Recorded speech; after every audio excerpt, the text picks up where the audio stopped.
గత కొన్ని రోజులుగా ఎన్నో వ్యయ ప్రయాసాలు కోర్చి ఎన్నికల సిబ్బంది అందరూ ఏకత్రాటిపై నడిచి అలుపెరగకుండా విధులు నిర్వర్తించడంతో పాటు అందరూ పరస్పర సహాయ సహకారాలందించడంతో అందరి సమన్వయంతో కృషి చేయడం వలన అల్లూరి సీతారామరాజు జిల్లాలో ఎన్నికలు ప్రశాంతంగా సజావుగా నిర్వహించగలిగామని జిల్లా కలెక్టర్ ఎం. విజయ సునీత పేర్కొన్నారు.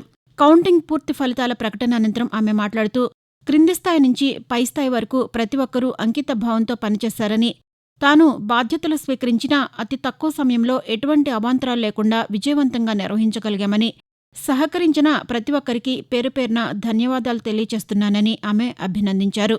ముఖ్యంగా రిటర్నింగ్ అధికారులు అప్పటికప్పుడు అవసరమైన శిక్షణలు అందిస్తూ పనిచేయడం, జిల్లాలో ఎటువంటి అవాంఛనీయ సంఘటనలు జరగకుండా పటిష్ట బందోబస్తు ఏర్పాటు చేయడంలో పోలీస్ శాఖ కృషి ప్రశంసనీయమని అన్నారు.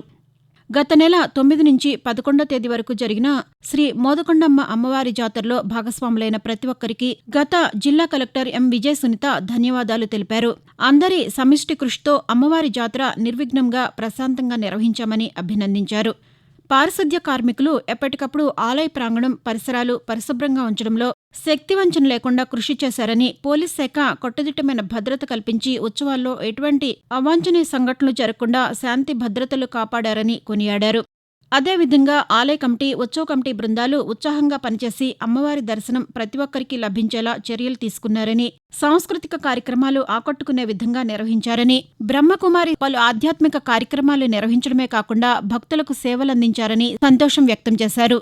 విద్య, వైద్యం, మౌలిక సదుపాయాల కల్పనకు అత్యధిక ప్రాధాన్యతనిస్తున్నామని నూతన జిల్లా కలెక్టర్ ఏఎస్ దినేష్ కుమార్ స్పష్టం చేశారు.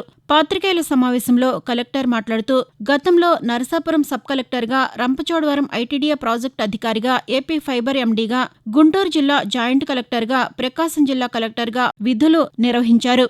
రంపచోడవరం ఐటీడీఏ ప్రాజెక్టు అధికారిగా విధులు నిర్వహించినందున రంపచోడవరం, చింతూరు డివిజన్లపై అవగాహన ఉందని, గిరిజనుల సమస్యలు, ఆయా ప్రాంతాల సమస్యలపై పూర్తి అవగాహన ఉందని వెల్లడించిన కలెక్టర్, అల్లూరి జిల్లా కలెక్టర్గా ప్రభుత్వం ఛాలెంజింగ్ టాస్క్ ఇచ్చిందని, ఎంతో నమ్మకంతో ఈ టాస్క్ ఇచ్చిన ప్రభుత్వ నమ్మకాన్ని వమ్ము చేయకుండా అందరి సహకారంతో జిల్లాను అభివృద్ధి చేయడానికి కృషి చేస్తానని తెలిపారు. గిరిజనుల కోసం ప్రత్యేకంగా ఏర్పాటైన జిల్లాకు కలెక్టర్గా నియమించినందుకు రాష్ట్ర ముఖ్యమంత్రి నారా చంద్రబాబు నాయుడుకు, ఉన్నతాధికారులకు కలెక్టర్ కృతజ్ఞతలు తెలిపారు. జూలై, ఆగస్టు నెలల్లో చింతూరు డివిజన్కు వరదలు వచ్చే అవకాశం ఉన్నందున వరదల నియంత్రణ, రక్షణ, పునరావాస కార్యక్రమాలు చేపడతామని చెప్పారు. ప్రధానమంత్రి నరేంద్ర మోదీ మన్ కీ బాత్ ప్రసంగంలో అరకు కాఫీ ప్రాశస్త్యాన్ని ప్రస్తావించడం పట్ల జిల్లా ప్రజలు హర్షం వ్యక్తం చేస్తున్నారు. గత నెల 30వ తేదీ ఆదివారం జరిగిన మన్ కీ బాత్ 111వ సంచిక కార్యక్రమంలో మాట్లాడిన ప్రధాని మోదీ అరకు కాఫీ గురించి మాట్లాడారు. దేశంలోని అనేక ఉత్పత్తులకు ప్రపంచవ్యాప్తంగా డిమాండ్ ఉందని, అందులో అరకు కాఫీకి మరింత డిమాండ్తో పాటు మంచి ఆదరణ, గుర్తింపు ఉన్నాయని అన్నారు. అల్లూరి సీతారామరాజు జిల్లాలో 1,50,000 మందికి పైగా గిరిజనులు కాఫీ పంట పండిస్తున్నారని తెలిపిన ప్రధానమంత్రి అరకు కాఫీకి మంచి సువాసన, రుచి ఉన్నాయని, గతంలో విశాఖపట్నం పర్యటనలో ముఖ్యమంత్రి చంద్రబాబు నాయుడుతో కలిసి అరకు కాఫీ రుచి చూసిన విషయం గుర్తు చేశారు.